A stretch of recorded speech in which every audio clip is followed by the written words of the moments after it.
the danger, stay on. Now's your chance. Oh, Match preview time. Ipswich versus Norwich. East Anglian derby. The biggest match preview of the season so far. It's Jack Grieve, TalkNorwichCity, back again for another video. I hope you guys are all doing fantastically well. As I said, East Anglian derby is this Sunday, and it's the biggest game of our season so far. So much riding on this for both clubs. Ipswich, rock bottom of the table without a win under Paul Hurst. They were all so excited about their new manager, yet still haven't picked up a win and conceded, I think, 7 set-piece goals already this season. A phenomenal stat.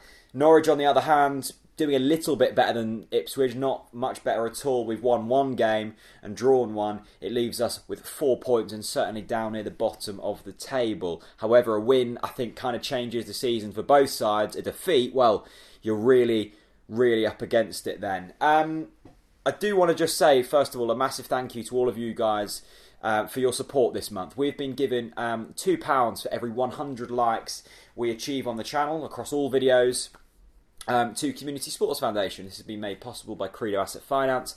Over the month of August, we received 3,810 likes over that period across all videos. That meant that £76.20, so we rounded it up to £80, went to the Community Sports Foundation. You can go over to the Credo Just Giving page to see that we've made that donation. Thank you so much to everyone. Basically, you liking the videos, which is free, means that we give money to charity, which is all good. And also thank you for your fantastic reception on the Benjamin Bloom podcast. I suppose head over there if you want to hear a differing opinion to mine and an opinion from an Ipswich fan. Ben's a top bloke. It's as impartial as hopefully you can possibly get for an East Anglian derby preview. So thank you, and it's a fantastic hour and 15 minutes of good conversation. This Sunday, I'm nervous actually, and if you've watched that podcast already, if you haven't, I'm going to spoil it for you. I think we're going to lose this weekend. I genuinely do. However, my mind has been changed slightly from that result on Tuesday night against Cardiff. I don't think anyone was expecting that. I'm just so glad we won for the travelling fans. I know Will Jennings, a good mate of mine, went up there, and I said to him, mate, what are you doing? Like, why are you spending this much money on a Tuesday night? You're going to get home at like 4 in the morning.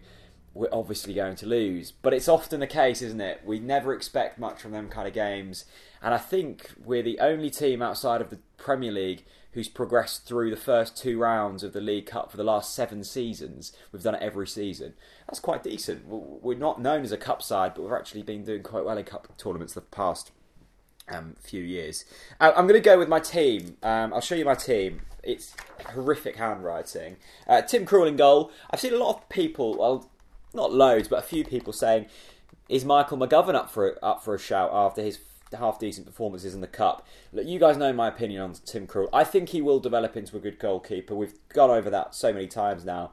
But to say that McGovern should go in over Tim Krul is slightly absurd, I think. I think Tim Krul will hopefully step up to the mark this weekend. I have changed the formation, and I still think we need to go with this formation. With the 3 at the back, I'm going with Tim Closer, Grant Hanley, and Ben Godfrey, actually. I still think Ben Godfrey is a better midfielder, a defensive midfielder. However, he has now played twice at centre-back, both against Stevenage and Cardiff, and looked pretty decent in both. So, with that being said, I'm going to put him in above Zimmerman, which is a slightly bold move, but I think one that is maybe justified. 2 wing-backs, Jamal Lewis down the left, Ivo Pinto down the right. I think Pinto is still a good player. I just don't think he's an out-and-out defender.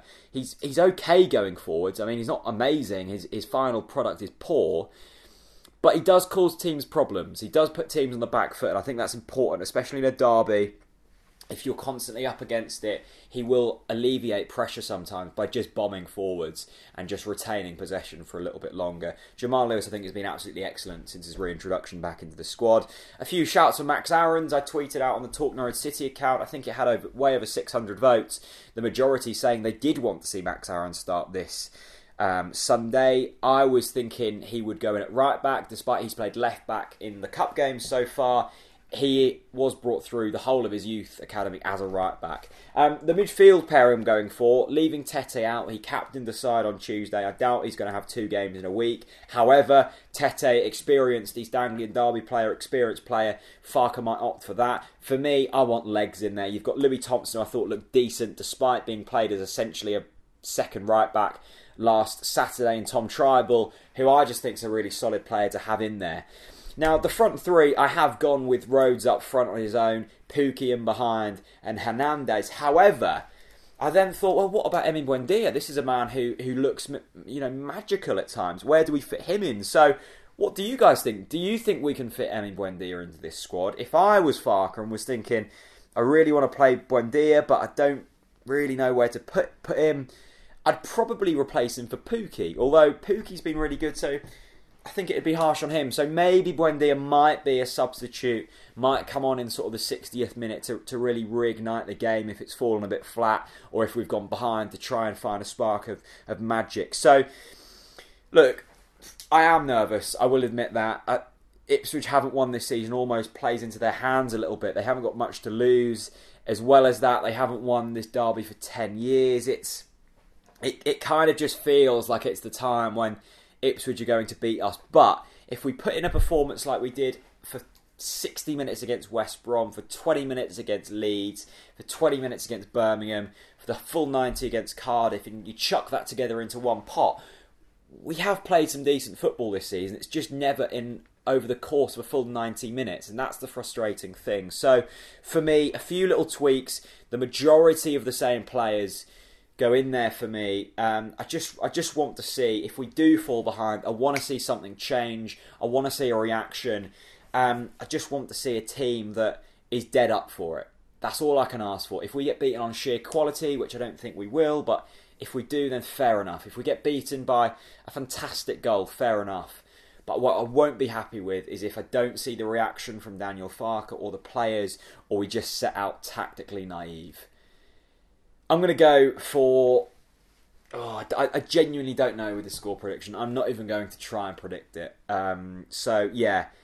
I'm nervous, but I'm slightly optimistic after Tuesday's game. Let me know your thoughts down in the comments section below. I'll see you at Portman Road on Sunday for the big one. Thank you to all of our sponsors, and I'll see you very soon. Bye-bye.